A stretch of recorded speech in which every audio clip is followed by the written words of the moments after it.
All right, so we got the engine back out of here. I'm gonna lift it up and show you what we've done so far. That's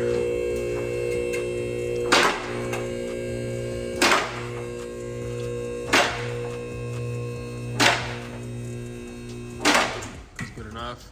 So for the past 2 days, we've been mocking up the Jeep cradle to fit into the 300. So the front two mounting points are off the 300. We didn't have to play with those, but the rear ones, we have to make custom ones because the 300 will go in here. And the Jeep sat, all the way back here. So we wanted to retain the Trackhawk suspension with the cradle and everything. So we made one of these things. This is all custom. And we used the nut that goes in here to get the bolt through there. And then we just drilled the hole through the frame so the bolt has clearance. Let me get one of these bolts to show you. So this bolt will go right here. Well, obviously we go through there first and all the way up, then I have room to go all the way to the bottom.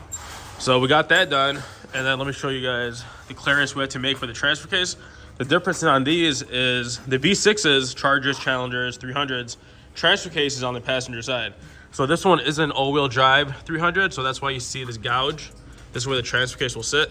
But on the Jeeps, the transfer case is on the driver's side. So we had to cut that out. We're still not done mocking it, but right now we have enough clearance just so we could bolt it in. So that's what we need to do. The gas pedal is actually right over here. So we cut it right in front of the gas pedal, so the gas pedal is gonna have enough clearance when you're pressing it down. But now we're gonna have this hump, the same hump that we're gonna have on the passenger side is gonna be on the driver's side, just so that transfer case is clear with the drive shaft. We did have to take the cats off. The cats are right over there because they were also hitting somewhere in here. So I did order some mid pipes, and the mid pipes will give us a lot more clearance than the cats do, because the cats were rubbing right up here. You can kind of see it right in there. So we took those off. We figured that out. We haven't even started the wiring yet. This past 2 or 3 days. Well, this is gonna be part 3. So the past 2 or 3 days, we've been mocking up the cradle to get it fit into the frame. That's done. So yesterday, we've been trying to figure out what shocks we're gonna use. Let me bring it back down so I can show you. Oh, I also undercoated the whole car just because this thing was a Michigan car and it was rusted everywhere. So I used a wire brush, cleaned up all the rust, and then I used some pretty good grade undercoat, and it looks really clean now. Let's lift it back up.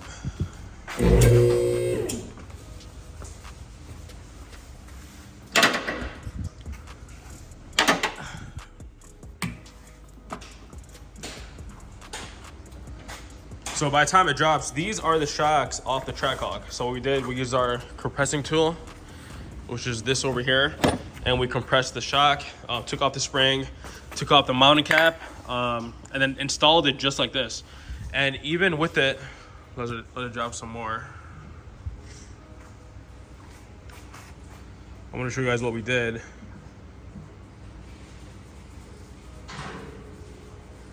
All right, that should be good. Okay, so we took off the shock, and this part over here, this is off the Trackhawk. It's different than the Charger ones. I think I have a Charger one over here somewhere. This is the Charger one.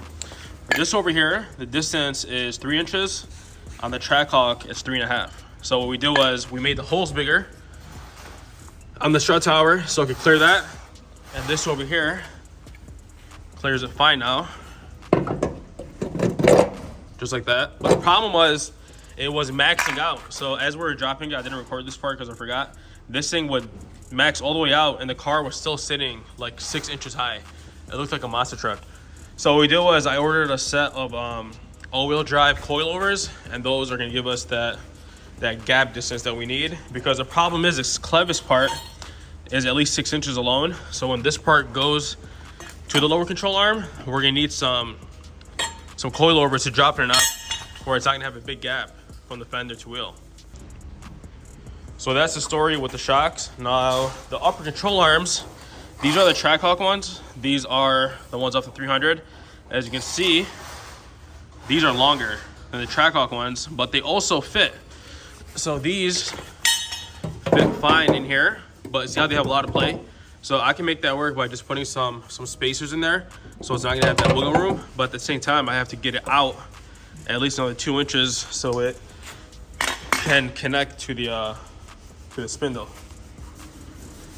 So here's the gas tank. This is what you see me working on in that one clip. Get this out the way. These are the pumps off the Trackhawk, but only difference is on the Trackhawk, they pump the fuel from the driver's side instead of the passenger. On the Chargers, Challengers, even the Hellcats, the gas pumps out of the passenger side. It has a line that runs from the passenger side all the way down under the chassis to the pump. On the Trackhawks, it runs from the driver's side because you have this hose over here. As you can see, it connects to the rail and it goes all the way down to the passenger side. Where'd it go? Right here. To the passenger, I'm sorry, to the driver's side, and it goes to the driver's side pump. So what we did was, I got them to install. So they clicked in pretty good. But on the Trackhawks, the pumps sit flat. On the Chargers and Challengers, it sits like at a probably 30-degree angle. So we're gonna have an issue with the level not reading properly. So once I get this thing routed, I did order a custom fuel line. Where'd it go? Right over here. So this is gonna be the fuel line that's gonna run from the driver's side right over here. It's gonna turn over to the passenger side, or I might keep it running from the driver's side because a pump is gonna be on the driver's side, but I can also run it like this. I can have that hose plug into here and I can route it to the passenger side and then follow it all the way through, just like how the Challengers and Chargers be. I did order another metal line like this. So we're gonna have, half metal, then half whatever that line is, this hose. This hose is rated for E85. That's exactly what I'm looking for because I do plan on running E85 in the future on this.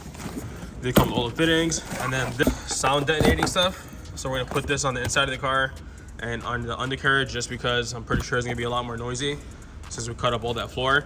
And this over here is a sleeve that's gonna go over this just to be extra safe from any heat getting to that. And lastly, this is the cradle off the Jeep. Obviously this one's not gonna work. This is way different than the Scat Pack cradle that we have.